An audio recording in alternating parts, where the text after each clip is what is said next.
सोचा कि महंगे। अ क्विक अपडेट, तो हम लोग ट्राई कर रहे थे मई से समर वेकेशन में कहीं अच्छी जगह घूमने जाने के लिए। तो हम लोगों ने बहुत सारे प्लान बनाए और हमारी डेस्टिनी देखो, सारे प्लान फ्लॉप होते गए और फाइनली हम लोग जुलाई में जा रहे हैं उज्जैन। इतने ज़्यादा प्लान कैंसिल हुए, दोस्तों के साथ, रिलेटिव्स के साथ, कजिन्स के साथ, सबके साथ प्लान कैंसिल होके फाइनली हमारी एक फैमिली ट्रिप बनी है और हम जा रहे हैं 2 ज्योतिर्लिंग कंप्लीट करने। सबसे पहले हम जाएंगे उज्जैन महाकाल।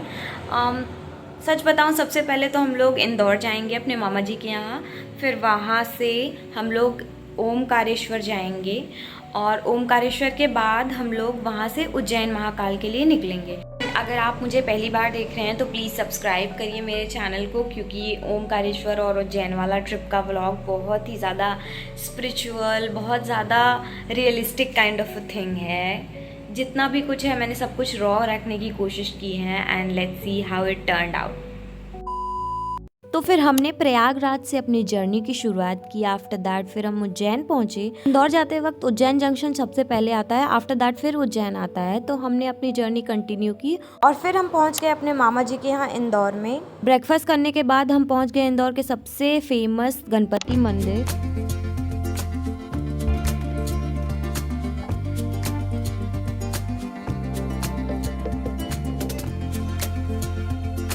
और यहाँ हमारी शुरू होती है पहली ज्योतिर्लिंग की यात्रा एक लोकल बस से। हम लोग सावन में गए थे तो वहाँ का मौसम बहुत ही ज़्यादा अच्छा था। और सबसे इंटरेस्टिंग तो ओमकारेश्वर जाने का रास्ता है, मतलब कि जितनी भी बसेस हैं और जितने भी व्हीकल्स हैं वो सब एक माउंटेन से होके गुजरते हैं, which is a great thing. अब रास्ता पहाड़ों का है तो फिर आराम से जाना तो पड़ेगा ही। तो बहुत ज़्यादा टाइम लगा हम लोगों को, लगभग 1.5-2 घंटा, एंड देन फाइनली हम पहुँच गए। हम लोग जुलाई में गए थे तो इतनी ज़्यादा वहाँ पे गर्मी थी कि हमें रिफ्रेशमेंट भी लेना पड़ा और हमें थोड़ा सा आराम करना भी पड़ा।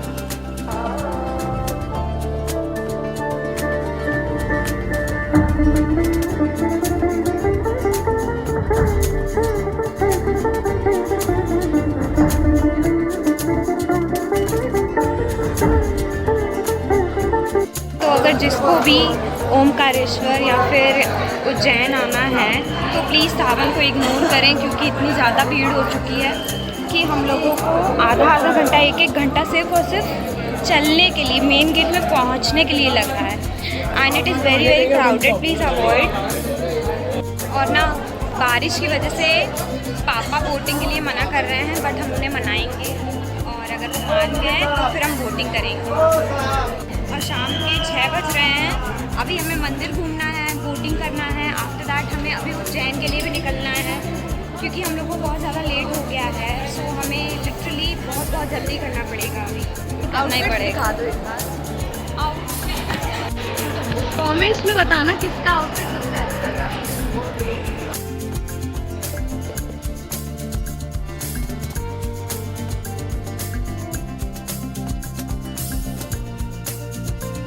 ओमकारेश्वर ज्योतिर्लिंग वाले मंदिर की सबसे एक अच्छी खासियत ये थी कि अगर कोई भीड़ की वजह से दर्शन नहीं कर पा रहा है तो वो एलसीडी के थ्रू भी कर सकता है दर्शन।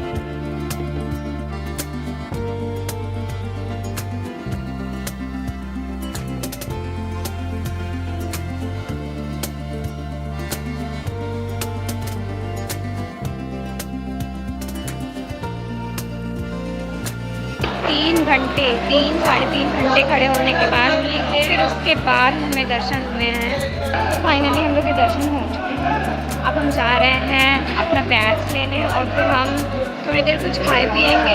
आफ्टर दैट हम लोग नेक्स्ट लोकेशन के लिए जाएंगे। ओमकारेश्वर मंदिर के पास ही ये ममलेश्वर धाम था, जहाँ पर दर्शन करना तो मस्ट है, क्योंकि ये भी एक ज्योतिर्लिंग थी। था उसका एंट्रेंस गेट और यहाँ पे यूजुअली भीड़ नहीं होती है, पर क्योंकि आज सावन था तो यहाँ पर भी बहुत ज़्यादा भीड़ थी।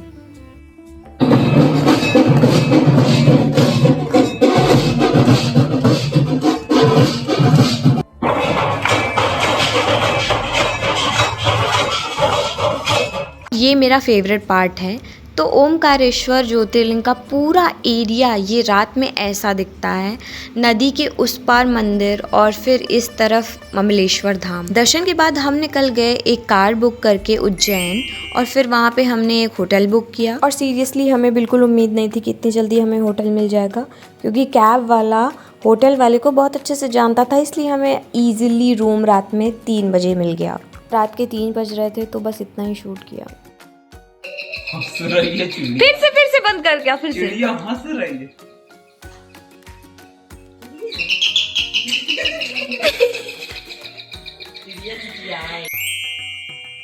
तो अब नेक्स्ट मॉर्निंग थी हमारी उज्जैन में and this is my outfit of the day. Sawan का टाइम था, हमें पता था बहुत ज़्यादा भीड़ होने वाली है, तो हम सुबह 7 बजे ही पहुंच गए वहाँ पे दर्शन करने के लिए। हम लोग उज्जैन महाकाल जी के दर्शन करने सुबह 7:30 बजे मतलब ऑलमोस्ट लाइन पे आ गए थे। और इतनी ज़्यादा भीड़ है क्योंकि आज मंडे है और सावन भी है, तो it is very very difficult. और लिटरली वहाँ इतनी ज़्यादा भीड़ बढ़ती जा रही थी कि लोग भाग भाग कर भगवान के दर्शन करना चाहते थे। और ये था महाकालेश्वर का मेन गेट जहाँ से हम लोगों ने एंट्री ली थी। एंट्री लेने के कुछ ही देर बाद हमें भागना पड़ा एंड सीरियसली बहुत अच्छा कॉरिडोर बनाया गया है वहाँ पे। मतलब कि भीड़ हो रही थी पर डिवाइड इतनी जल्दी हो जा रहा था।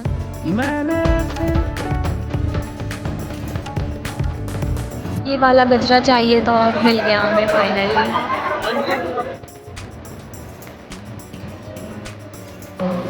आज ना मुझे मेरा आउटफिट इतना ज़्यादा अच्छा लग रहा है। मेरे हिसाब की साड़ी मुझे मिल गई और मेरे हिसाब का गजरा मिल गया। I am done. मैं इतनी ज़्यादा खुश हूँ। लोग अभी गजरा लगाए हुए हैं और हम लोग को सब लोग साउथ इंडियन समझ रहे हैं। इवन एक पुलिस ऑफिसर हम लोगों से पूछता है क्या आप लोग महाराष्ट्र से हैं, बट इसने कहा नहीं। अरे हम कह देते बट हम यूपी से हैं, हम कुछ नहीं कह सकते, अब गद्दारी नहीं कर सकते। हम साउथ इंडिया से हैं यार। और सब मुँह में देखे जा रहे हैं, सब सोच रहे हैं कि हम लोग साउथ इंडियन हैं। पीछे गाइस, तो मैंने बहुत दूर से गजरा देखा तो मैंने कहा पापा गजरा दिला दो।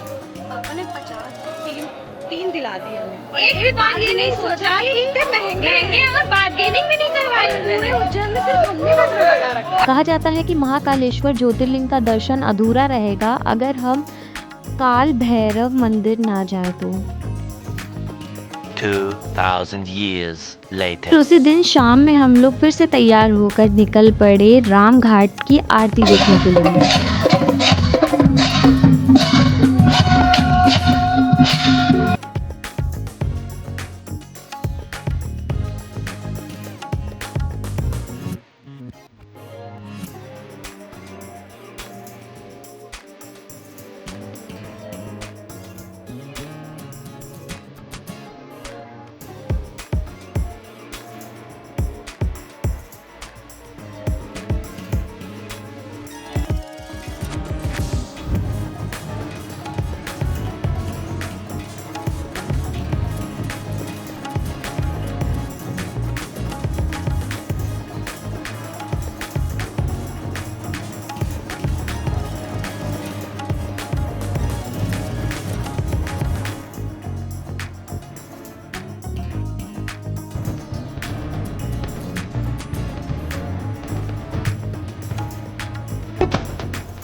मॉर्निंग में सिर्फ हमने उज्जैन महाकाल जी के दर्शन किए थे, तो हम शाम में पहुंच गए कॉरिडोर पे फिर से एक बार घूमने के लिए। और वहाँ पे हम लोगों ने कुछ चीज़ें खाई जैसे कि श्रीखंड और ये चाट। एंड सीरियसली चाहे तुम जो कुछ भी खा लो, चाय तो मैंडेटरी है। नेक्स्ट मॉर्निंग हमें ये होटल छोड़ना पड़ा क्योंकि हमारी ट्रेन थी वापस प्रयागराज की। और ये था एक छोटा सा रूम टूर इस होटल का and I will rate this room an 8 out of 10। काफ़ी ज़्यादा लेट हो रहा था तो फटाफट से मैंने एक कैब बुक की और फिर हम पहुंच गए उज्जैन जंक्शन जहां से हमारी ट्रेन थी। 2,000 years तो later. ये थी हमारी उज्जैन, महाकाल और ओमकारेश्वर ज्योतिर्लिंग की ट्रिप। अगर आपको अच्छी लगी हो तो please like, share and subscribe. Till then, okay bye and take care of yourself.